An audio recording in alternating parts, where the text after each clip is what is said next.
Welcome back to This Week in ZA, the podcast where we dive into the world of software engineering over a slice of pizza. I'm Kodad, here with my co-host Chad on the other side, and every week we sit down with a guest from the industry and talk culture, projects, and everything in between while eating some great food.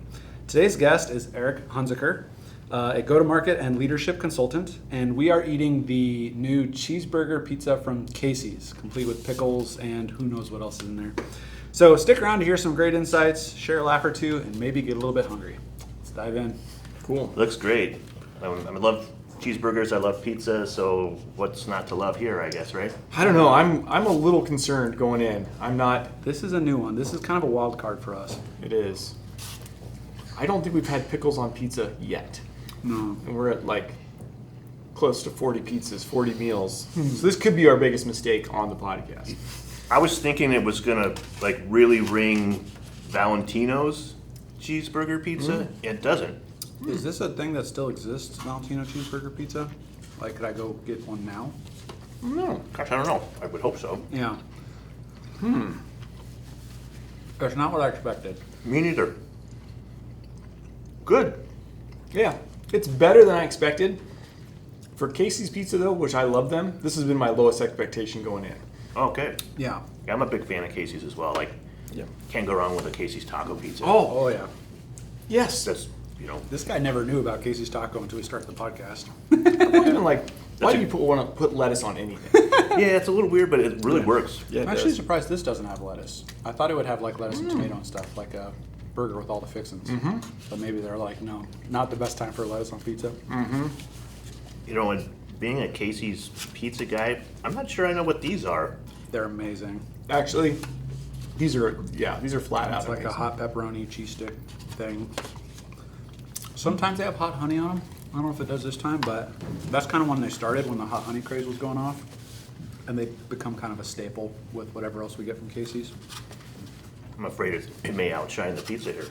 They're very good. They wouldn't be the first time. All right, so since we're already diving into pizza, we could probably jump right into ratings. Yeah. Are you familiar with our rating system? I'm not. Okay, so it's a 0 to 10 scale, or put decimals in there if you're a sane person.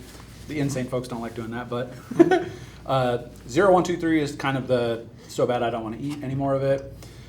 3, 4, 5 is the yep, it's pizza, it's good. That's where it's at. 6, 7, 8 is getting into like the I like this, I'm enjoying it. 9 and 10 is like the I'm gonna keep eating until I hate myself. Team no leftovers level pizza. Okay. And we always make the guest rate first. So. Yeah, I'm not sure if there's a pizza that exists that's a 0, 1, 2, 3 for me. We'll We'll have close. you back on. We'll get you a 3. I don't know if we can get you a 1 or a 2. We can get you a 3. Kodad know how to do that. We get down there. Okay. I'll watch what I say, I guess. Challenge accepted. But it's good. It's pizza. I like it. It's at least a 6 or 7. Maybe we call it a 6.8. Go. I just got my first pickle. I think it helps. I kind of want more of a dilly pickle or something in there. I think it could use some more fixins, like onions or tomatoes or something else, because it's just kind of like a cheese whiz and hamburger pizza for me. Is kind of the vibe I'm getting. It does have still good. It does give me a little bit of a flavor of a cheeseburger. Yeah. More than like. I feel like it could be a little beefier. Yeah, a little bit more beefier. toppings would probably push up better, either fresher or more pickles or some more dilliness in there. But I'd probably go like a 6.4. It's good. I would not say no to eating more of it. I don't know if it's the best Casey's pizza, but it's different. Definitely different. I'm gonna do something that I don't want to do, but I'm gonna give it a 5. Okay.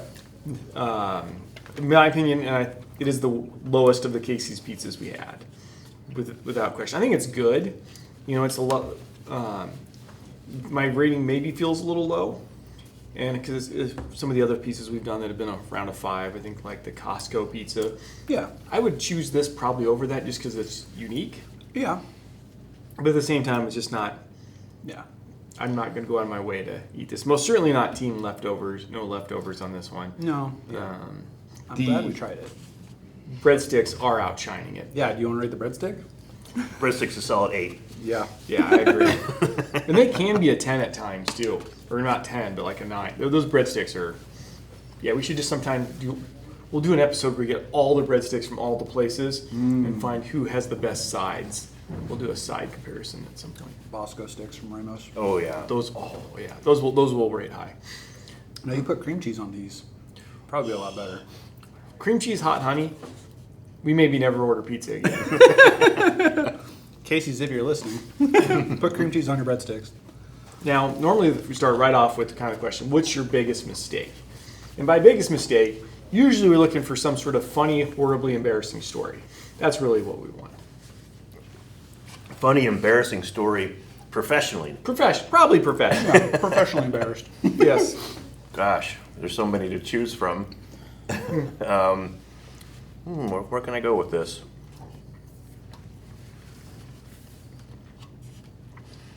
Well, I can remember a time when I was a new manager of people.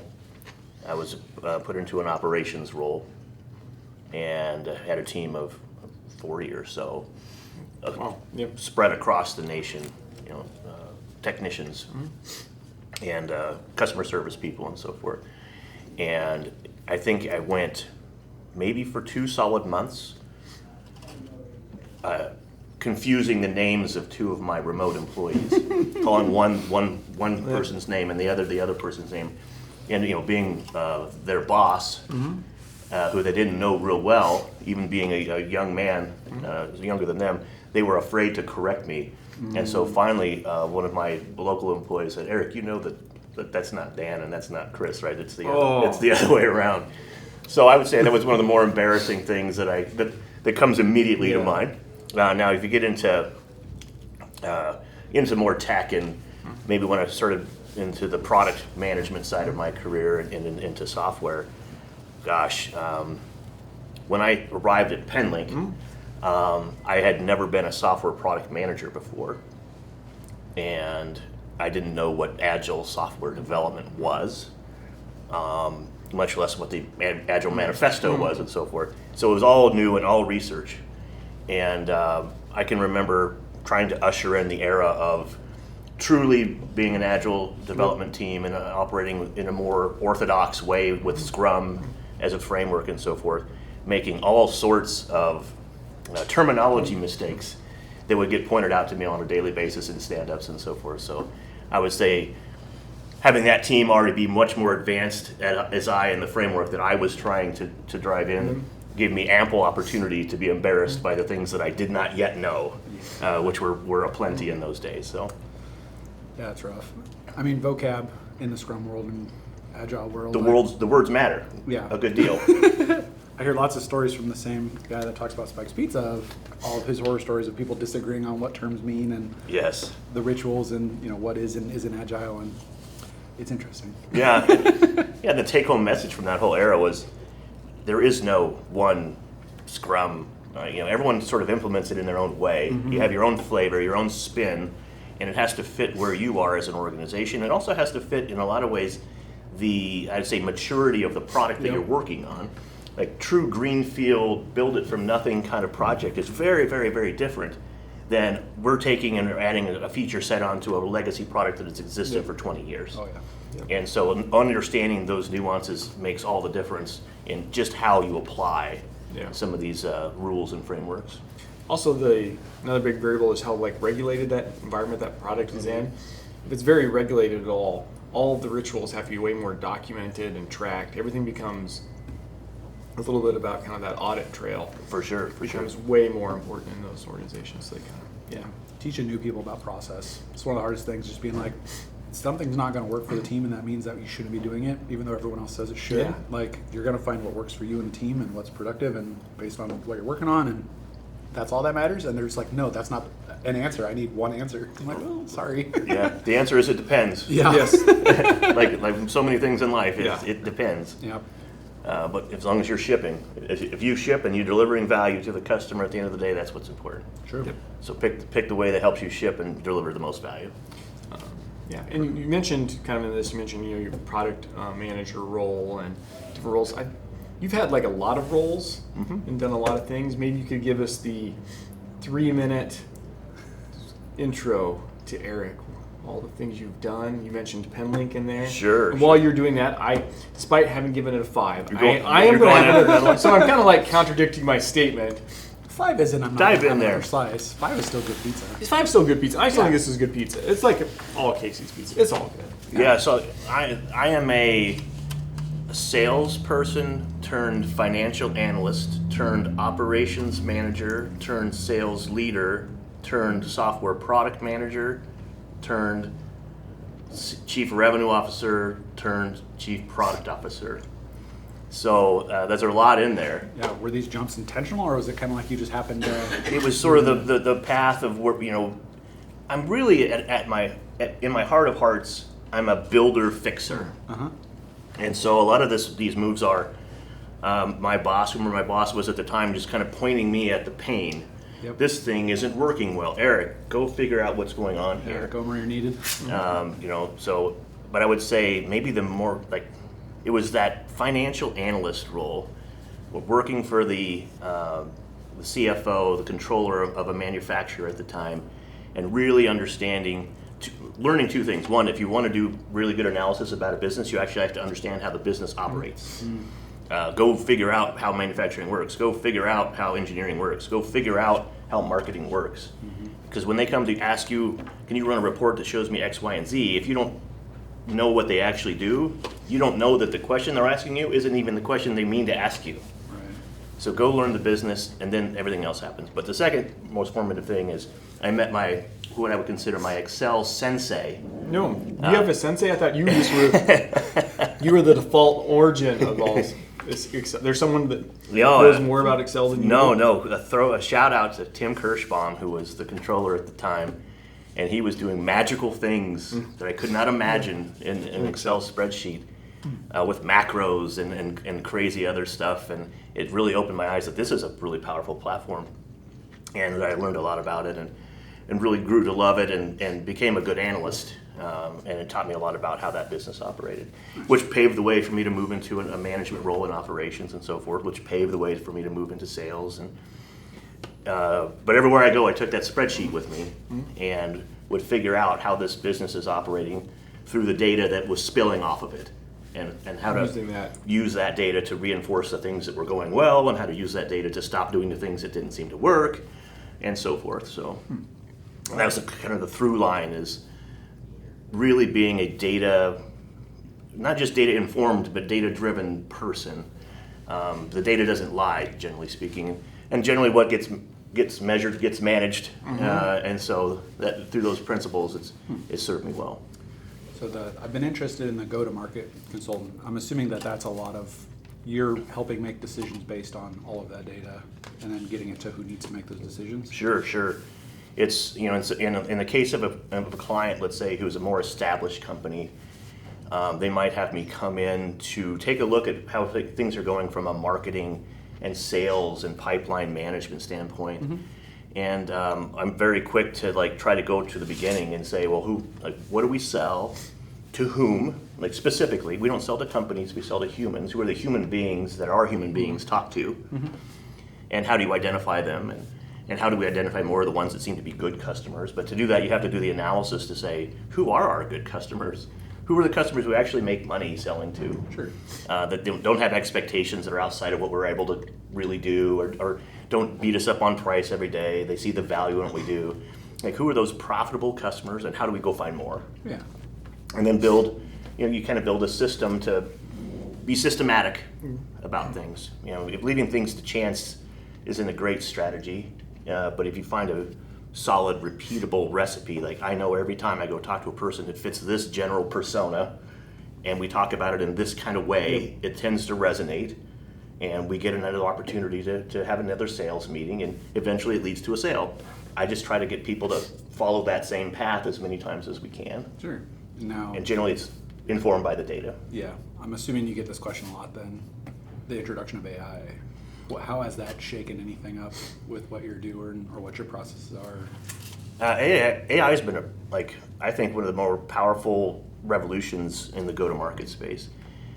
Things that befuddle and take sales reps or marketing specialists hours and days in the past, that what's the best way for me to write this email in this situation, you can have really solid answers from Claude or ChatGPT or name your agent of choice or your LLM of choice. And so building a library of here are good ways to message our product, or here's I copy paste in a whole entire email thread with a client or a prospect and say, here's everything that's happened. What should I do now if I'm trying to accomplish X? And so like training your team on leveraging those tools to help them go faster and not have to wait around or think, ponder. The last thing you want a really good sales rep doing is spending 2 hours at the keyboard just with writer's block trying to figure out how to respond to something. Right. Like, let's use a tool that's really good at doing that. And you have to be thoughtful about it. You have to be good at prompting to get the right things you want. But it's so much quicker to get that content out. It's also very quick. Once you've identified, you can't the models aren't really good at original thought, right? That's because that's not how they work, as you guys know. But what they're really good at is when you have the original thought and you have the nugget of the strategy you believe is going to work at helping you like do the research and build the lists. And I was just working with a client earlier this week, and he had stumbled upon what he thinks is a new ICP, a new ideal customer profile. It fits X, Y, and Z. It just happened to get one in my sales pipeline, and we landed a deal, and it seems like this might be repeatable. Eric, could you help me go find some more of these? And so like we really dug into the why we think this is unique, what was the unique pain point for that customer at that time, and fed all of this back information into, he was using ChatGPT as his AI of choice. And within a couple of short hours, we had fleshed out not just a list, if you will, of companies, but a real ranked, prioritized prospecting list, complete with people attached, and roles and why they would be good people to reach out to, and here's some messaging that might be good outreach and ways to connect and so forth. And so that power of AI has been sort of really, it's been a huge revolution for me and for others in the space, I would say. Are you seeing a lot of adoption from the people you're working with? For sure. Or are they kind of resistant to it still? No, I don't see much resistance. What I see more than resistance is budget consciousness. Sure. And I would say just not knowing where to begin. Yeah. It's a lot to take in. Yeah. Cool. Well, I'm going to hit you piece as well. grab another one. Now, when I think about you, and you already hit on it one of the things that comes first to my mind is Excel. Like you are, like I'm a little surprised you had kind of an Excel sensei. I feel like you were the origin of Excel. But you do so. It's not. It's really impressive you know the tool that well. But what you can do with it is pull out some of these insights from the data. And I guess I was wondering, what have been some of the coolest data insights you found, in your time working in software? Because I think we often are very confident it is X, but then we look at it and we're like, well, that was clearly Y the whole time, and we were just, What are some of the best examples of that? I would say that some of those maybe unexpected insights that I've unearthed doing analysis in Excel also relate into sort of the ideal customer profile work. Not that long ago, I was working for a GovTech company based in Omaha that was selling utility management, fund accounting package, operations management software for small cities and public utilities. And just doing a bit of analysis to say who are our good customers, where are we sticky, where are we making the most money. The ICP that emerged from the data was aligned with what the business believed to be like. Here's the sweet spot, but wasn't perfectly aligned. And you could see it jump off a histogram in the data, like, oh, here's this pocket like between X population and Y population is not only where most of the revenue comes from, but where the least churn comes from and the least request for other features in the software that most customers don't want come from. And so there's these customers on the edges of smaller than and bigger than that either weren't a good fit because of their demands for service or their need for other integrations with other systems and so forth. But painting that picture with the data for the whole management team to see and say, here's where we have the ability to say, I always think about going to market as a dartboard, a bullseye, if you will, and you've got that group in the middle. Like, these are the customers we want. And if you can build a list and there's 500 or 600 or 1,000 or 1,200 right here, that's where we want to be all the time. And there's a ring around them that's like, yeah, these would be okay customers too. If they ran at us with a check, we would take it. Sure. Right? But outside of that, the rest of the world should really be, even if they run at me with a check, I think it might be best if we don't take it, because we understand probably better than they do, we may not be a good fit. Their expectations are going to be misaligned with what we do, or they're going to be higher support than we actually provide, or things like that, where they'll be a customer that ends up being a net negative, a net drain on the organization. That sounds like a tough conversation to have with management who wants to sell. Well, it's a tough conversation to have with sales reps who earn a commission on making sales as well. They're going to want all the checks. Yes. Everyone who runs it in with a check, they're taking it, right? But when it's going to be a net negative to the business, you have to have the discipline and have the data to back it that you can say no. Because then you could, this customer's going to have too much support. Right. Or it'd be too demanding. Yeah, we will never get all the integrations this group wants done in the amount of dollars. And I assume the thing people start to play with, though, is, if we could do this for them, then our product will be better, so we can do it for others. I think that's kind of the thing they kind of probably sell themselves on often. But Sure. again, having the data and discipline to say, well, we could do this, but wouldn't it be better to focus on our existing customers and maybe try to find more like the existing one, because you never have all of them. Right.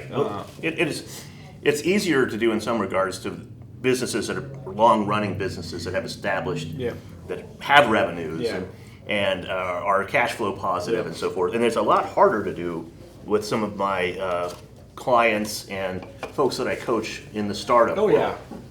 They're just trying to win any customer. And a lot of times early on in the life cycles of those businesses, you need to take the check from anyone that runs at you, because cash is king in those days, and you've got to make payroll. You've got to so I get the pressure, but once you've established and you've really identified the core, over time, weaning yourself off of not great fit clients will go a long way. Yeah. And you guys know about it as well as anyone from the product development side. Yeah. Having that mixed bag of customers that all want different things, and you start to build this Franken product that is, just laden with technical debt and complexity that's unnecessary and so forth, and ends up being a not that great product for everybody because you try to make it a sort of good product for everybody. Yeah, I've never done that. Yeah, me neither. Yeah, I think that is a little bit exactly what a good example of that is SharePoint. Classic Microsoft product. It literally can do everything. I mean, it can probably make us pizza. There's probably an add-on for that'll tell us how to make pizza, or hook us into a robot somewhere that makes pizza. No one wants to use any part of it. All the parts are mediocre. Most certainly not built for a small startup that wants to move quickly. Not built for small companies that want to move quickly. Even I think large organizations are probably running into all sorts of other.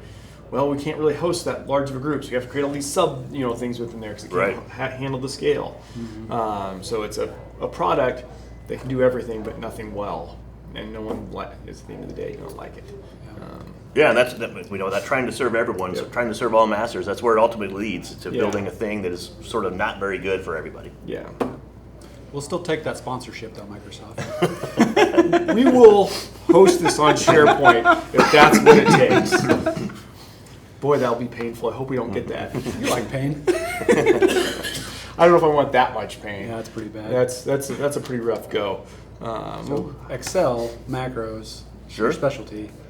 Have you ever thought about moving into custom software instead of Excel? Or is that something that you're also doing? I've not written anything very complex on a custom software side. I've written lots and lots of lines of VBA. Sure. But I write many fewer lines today because I don't have to anymore because Codex is doing it for me, or Cloud Code. Remarkably good. Yep. at writing macros, but I can remember spending hours and hours and hours recording a macro and researching on the internet and trying to figure out like where's this where's the stack on Exchange or whatever on who's done this ever, and trying to figure things out. And now I can take some of my old projects that I did a dozen years ago, extract the macro, throw it into Codex, and say, will you make this work better? And it does in 3 seconds or whatever. Yeah. And so I write very little code these days. And even some of the things where I carved my niche back in the old ExcelGeek.com days was like a lot of my clients wanted to do essentially web scraping. There's this data set that shows up periodically or every day on the internet, and I like to pull it down automatically and put it into this data table in Excel because it powers a big important part of my business. Yep. And it's a real tedious pain to do it manually every day. And so you learn how to write queries and use regular expressions and so forth to parse the nasty HTML that you get returned from a website. And with a lot of the modern tools that are available today, a lot of that is completely unnecessary. Yeah. Now, I would still today, even as a non-software engineer, I would rate myself from regular expressions better than the median. Okay, that's just because there's a lot of learning how to match really esoteric patterns and so forth that you have to learn. Yeah. But largely, in a lot of ways, a skill set that is unnecessary today. And just so you know, one of the things I always tell people is never admit regular expressions. I avoid them like the plague. I criticize anyone who puts them in code base. People will lead a path to your door like, hey, how do I match? Yeah, you don't want that. Oh, no. My very first job, I was like, oh yeah, I know how to do regular expressions. Before I knew it, I was doing regular expressions all the time. I was using it to like searching source code, like regular expressions to find that, I'm like, oops, that was a mistake. Before you know it, you're like writing regular expressions now for verifying emails and oh yeah, you're the regular expression guy at that point. Yeah, but that was a long time ago. And today, all those things are known solutions. So I would say though, like heading back to AI and Excel, like the fact that it can write your VBA or whatever for you is probably the most uninteresting thing that is happening with AI and spreadsheets today. Okay. There's like hot take for me would be, if we've been like for 40 years predicting the demise of Excel because of all these other software tools that have been developed, we're going to keep doing it. AI is not going to make Excel less valuable. It's actually probably making it more valuable, and I'll tell you why I think that is. Okay. It is, in my opinion, like the perfect playground for an AI agent. Mm-hmm. It's very structured. Mm-hmm. It's nothing but math and logic. Yep. Right? Yep. Built into formulas and so forth. And the tools are getting better and better and better. We were talking about me coming on and doing an episode a couple months ago. Yeah. And just a couple months ago, I was like, well, let's do a little quick project. Yeah. To, see how this works. I mentioned before, I'm a beer connoisseur, and so I wanted to water and beer. That's all you drink. Water and beer. I wanted to go find a data set that'd be interesting, and so I went and found the results of the. Was it the big beer festival in Denver? Great American Beer Festival. All the golds and silvers and bronze winners and so forth. And a Beer Advocate or one of the beer bloggers put out a list, a sort of a horribly put together table, which I just promptly copied and pasted into Excel. No, into ChatGPT. And said, ChatGPT, will you make me a clean Excel table from this data? And it did horribly. Oh, horrible! I was expecting a good. There's all sorts of. It did really pretty atrocious, and there was like, anytime there was an extra comma, say in the name of a beer or the name of the brewer, or it was a city, province, different country instead of a city, state in the United States. Like all these things just threw it off in a really predictable way, which I was sort of mightily disappointed. And at that time, I actually figured out that I could have used ChatGPT to write me a macro to clean up the data faster than it could have done it itself. Wow. Rinse, repeat, I did that same project just a couple days ago. Yeah. This time I did use Claude. Okay. But I would expect similar results, I think, from ChatGPT, and it did much better. Okay. But it's not just like one of the like painstaking things that Excel people or spreadsheet people are always doing is normalizing and cleaning data and so forth to make it useful. And so the tools are getting much better at that. But they're getting better at doing more generation work as well. Not just laying out stuff in columns and rows and whatnot, but building the formulas and the logic to make it useful. I was talking about that client that just identified the new ICP. Yeah. Part of the artifacts that ChatGPT generated for us was an actual spreadsheet that had that prospecting list in it, complete with the sort of prioritization rubric and the rules, like 20% of the score comes from this factor and 25 from this other factor. And it laid out a multi-tab spreadsheet, formatted beautifully, with working formulas all the way through. Wow. And so I'm like the tools there are becoming way better. So I don't think that AI becomes a feature of spreadsheets. I think AI becomes the user. The agents become the users of the spreadsheets. Of the data. And it's gonna be pretty revolutionary. Yeah. So that's my take. Another thing Oh yeah. is that I think that ExcelGeek.com wisdom here coming through. there'll be like two ends of the spectrum where some even very novice, not super proficient spreadsheet users are going to become pretty good. Yeah. Or seem to be pretty good pretty fast. But those users who are very proficient and also understand their business and their business models and how other things work become super users. Super users. Yeah. What? We'll just continue down this Excel. What's the, like, if you were to get someone into Excel doing stuff, what's kind of your training plan for them doing stuff? Make someone a good Excel user in 60 minutes. What are you doing? I'm probably having a curriculum built by Chat or Claude or somebody. But I would also point them at some of the true legends that are out there. I wouldn't put myself in the list of legends out there like Mr. Excel or Bill Jelen or those guys that that have been doing it for years and have tons of content on their YouTube channels and whatnot. There's a lot of really great teachers out there, but you could probably pull together a pretty quick curriculum with one of the modern LLMs. Yeah, who's the guy behind Stack Overflow? You know who I'm talking Yes, about, right? I do. Bill Bishop. No, it's not Bill Bishop. Joel Spolsky? Yeah, Joel Spolsky. He has a big video on getting into Excel. I always think of when I think of Excel as well, because he has like a big long training thing on getting into Excel. And his step one is you turn on numbers and numbers. You get rid of the letters at the top. You go to what I think he referred to as big boy mode. Just so you know, I have never done. I think I've turned that on and then turned it off. It's like I don't like it, so That would break my mind, I think, if I did It's that. tougher to communicate with people. The normal person's not doing numbers, right? Yeah, the normal's not, but he is. I'm pretty sure that was in that video, the big boy mode. Yeah, Joel Spolsky. The one thing I can remember that I wantonly pillaged from him years and years ago was his like 2-sentence product vision statement. Oh. Which he also pillaged from somebody else. Okay, I don't know who to give the ultimate credit to, but it was from one of his blog posts that I learned about that and sort of applied it rigorously in my product management days. What is that? His two words. For blank, who blank is a blank that blanks. Okay. Unlike blank and blank, it blanks and blanks. Okay, there you go. And so it's just a really sort of blank. I really want to know what that is. Yeah, but we'll worry yeah, about that in the next podcast. It's just a really succinct way to focus your mind on what is the thing we're building, who wants it, why do they want it, why is it different than the other things that are out I like there.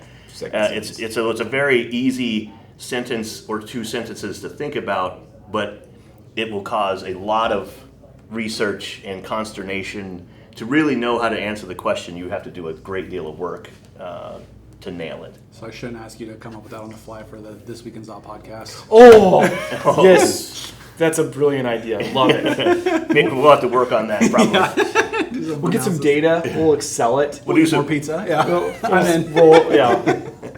Like show us. I'll be on the floor. Pizza boxes. two more boxes of these. Yes. Those. I'm with you on a little side note. cream cheese, hot honey. You can't stop thinking about it now, huh? I actually am like, I'm gonna have to see if we can make that happen somehow. We just need to bring our own cream cheese to every episode. Every pizza's better with cream cheese. Well, I think everybody in this room would agree. Russ is shaking his head yes more than anybody else. Yeah. There's Excel competitions, right? Yeah, there are. Okay, I feel like I've seen this on And I've YouTube. seen them on the Ocho before. For real. awesome. And every time they're on, by the Oh, way, no. I get so many text messages. And like, why are you not on this? I will text you the next time it's on the Ocho if I see something like that. Yeah, but those people are legitimate like savants who are on these. What are they doing on an Excel competition?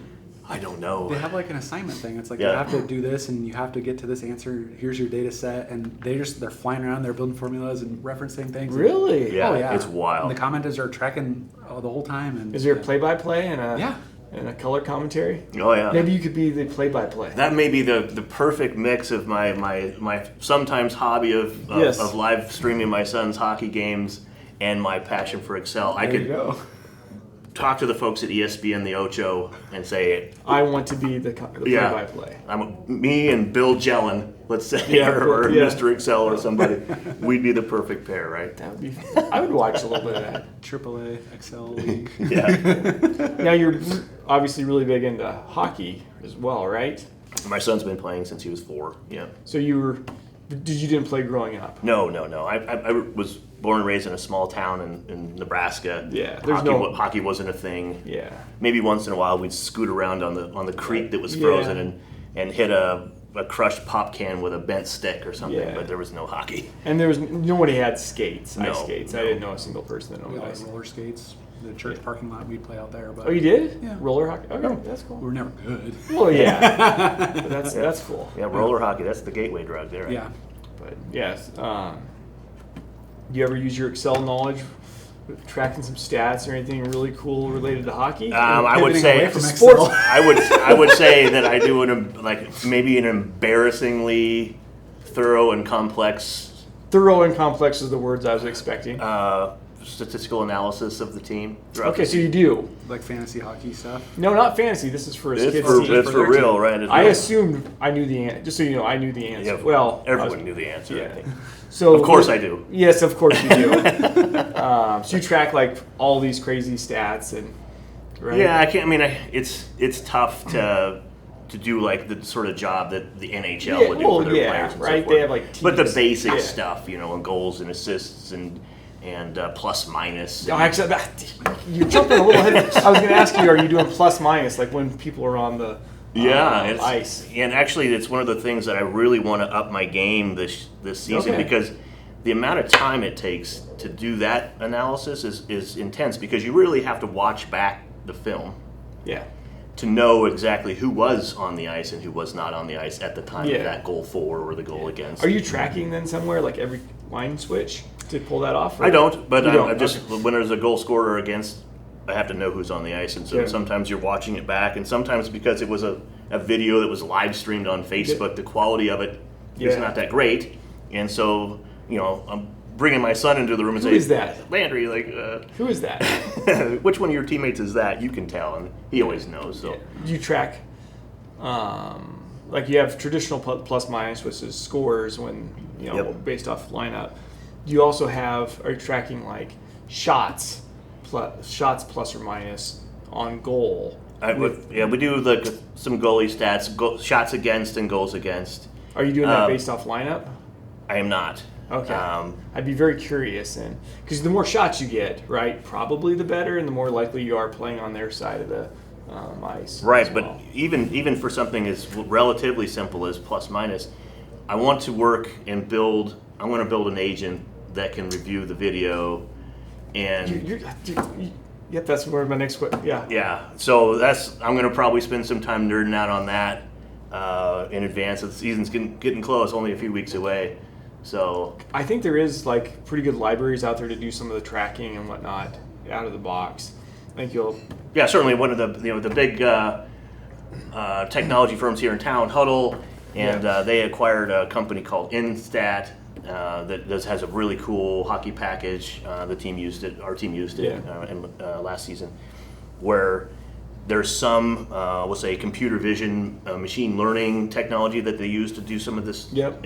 But they also have like real human teams that are coming in and reviewing and so forth.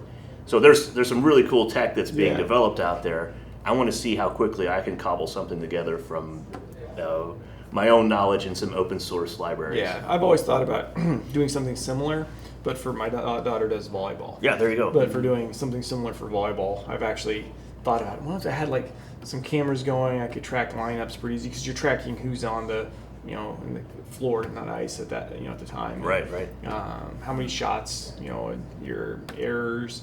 In volleyball, a lot of it comes down to mistakes. I think it's the same in hockey. Pretty much of who makes the most mistakes. Most games are decided by the more egregious mistakes. Yeah. Or like I've seen a lot of games where it's decided by service errors. I think they just are being very aggressive, which is good, but you just keep hitting the top of the net. And, some games they'll bounce over and it's a automatic point, and sometimes they fall straight down and you don't get a point. So, yeah. I feel like you should build something that you interact with live while it's going, to like a stenographer keyboard or something, where you just be like, this player has shot. There is some software out there, because I've looked into it, where you can do some of that kind of stuff. I think if I was doing it 100% me real time, I know me, it wouldn't be that good of data, because I think I'd miss quite a bit. Use your agent to review the video in your data set too. Combine the two. I think you could get something. But I do think there's some real interesting things, because I think how often people are at one level, the plus minus, but there's also, like in the case of basketball, well, you're plus minus, but how does that apply towards if you were on the court with Michael Jordan, you're all the time, your plus minus is going to be amazing. Should be good, right? You're like, well, there's that classic quote from somebody one time. Yeah, I remember the night Elgin Baylor and I scored 75 points. Elgin had 73 of them. It's kind of like this. You have that. Who's on the court at the same time? You have to kind of also try to extract that information out, because if the two are always paired, which then it would be very, very difficult, but they're often not. Can you discern what's the value of this player from that plus minus versus another player? I'd find that pattern pretty quick. Yeah, I think you'd have to have the data to track, and that's why I was asking, are you tracking when people are coming on or off? Because you'd almost have to have all of that data. So you actually have minutes, and you also have to factor in minutes played, like what is their plus minus per minute. Mm-hmm. Or in the case of basketball, they're often thinking per possession statistics. But hockey, I guess they probably do the same. You almost need the same. Yeah, the possessions are much more back and forth. Yeah, sometimes there isn't a possession. It's just like, did you really? Yeah. Basketball's a little cleaner. So that's my next fun project, to figure out what we can build with, like I said, a little bit of AI and some open source computer vision libraries. I think you can get quite a bit. Yeah, we'll do that. That'll be fun. And what we'll do is we'll get the people that are best at ice skating at DPL, which is not going to include me. This sounds like a good project. And we will put them on the ice to play hockey, and then we'll try your software. And this will be a workman's comp claim. It will report did not see hockey being played. Yeah. You might call this hockey, but there was no hockey here. It's just yeah. It's a rough sport though, hockey. So probably not great for employees. Yeah. They wear pads. And you have to. Although buying the pads in hockey is kind of like the. Don't remind me. Okay. Yeah, cleaning the pads in hockey, I've heard that's pretty bad too. Yeah.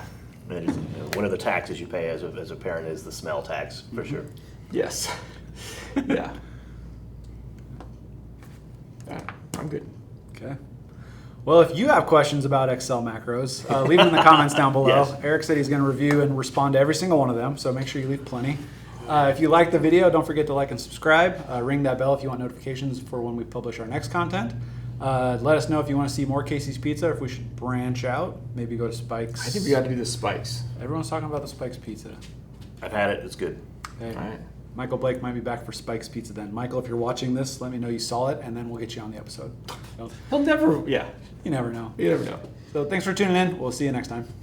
What would you define a product manager does? What would you say you do here? Yeah, what is it that you would say that you do here? No, not a you. I actually want to say Yeah, a product manager. A product manager. Yep. Because I think people, honestly, I think this is It's a hotly debated topic.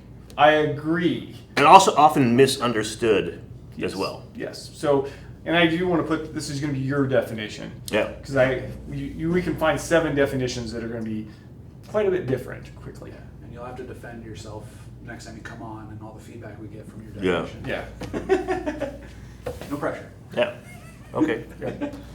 Yeah, that's the question. The question is, how would I define what a product manager is? And actually, I'm going to make this worse. Okay. I have to do this in Excel. Yeah. No, you don't have to do this. You have to sing the sing song. Why didn't I put that? That would have been a good comment. Also relate in the other confused term, product owner. Okay. Okay. And no, I'm just kidding. No. Yeah. These opinions are the opinions of the guest, not necessarily. Actually, we don't have any opinions. We can say it's this week in Zaw's opinion as well. We should have that as like an outro credits thing. The opinions of this podcast are not shared by. Yeah. All right. So here's how. Okay. So, I consider myself still, by the way, a recovering product manager. Oh, okay. A recovering product manager. Product managers are the people in an organization who are responsible for identifying a market opportunity.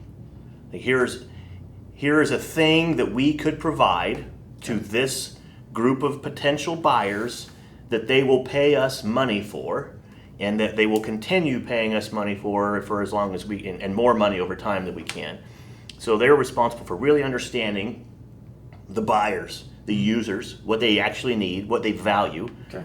and for translating that understanding into requirements, specifications, telling the team that's either going to deliver the service or build the product what needs to be delivered in that service or product. So they're translating this market need that people will pay us money for into requirements that we need to deliver. Okay. At its core, that is what a product manager does. Okay. A product owner is a very specific role played by a person when an organization is using an agile development framework, Scrum or Kanban or whatever. And the product owner, their job is to represent the customer's needs. So they're responsible for really understanding the customers and what they specifically need and why, so that can be translated into requirements to be built. A lot of times in the complex product organizations, product owners may have a very narrow vertical slice of the product. I'm only the person that helps understand the customer with respect to their spreadsheet needs versus their word processing document versus their presentation. If I'm talking about like Office software, they just have a very narrow purview because it'd be too wide. But for simpler products, maybe there's one product owner that could also actually act as the product manager because they can handle the whole product. For a smaller company. Yes. So when they both exist, do you see one of them ramp up early in the project or product and then wind down while the product owner, their role ramps up? Or are they both kind of there at the start and they always exist? Yeah, like all things in life, I would say it depends. But if you're talking about more of we're building a product from scratch, ground up, kind of greenfield project, that product manager has probably been involved in this project for long before fingers hit keyboards and code is being written. Yeah. And they can probably, once the sort of the high level strategy and the high level here's what needs to be delivered is defined, could be redeployed on a different project while the product owners kind of take it from there. Yeah. With maybe some oversight, but there's not necessarily like a hierarchical relationship between a product one manager. doesn't necessarily report to the other. No, by definition. not necessarily. Yeah. I do think they're often the same person in many smaller worlds. Yeah, often in the startup world particularly, they say, I'm the product owner. They also actually mean they're the product manager and the project manager, which often gets conflated with these things as well. And maybe they're also doing QA. Yeah. Actually, in many organizations, that is the QA. Yeah. Yeah. I like those answers. Those are good answers.